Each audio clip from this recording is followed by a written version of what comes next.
পাই, কোরআন গেয়ে যাই, তোমাকে যেন পাই। পথে চলি তোমারই আশায়,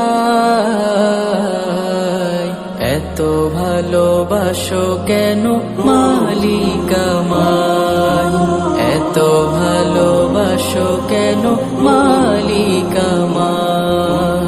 আমারই কণ্ঠে তুমি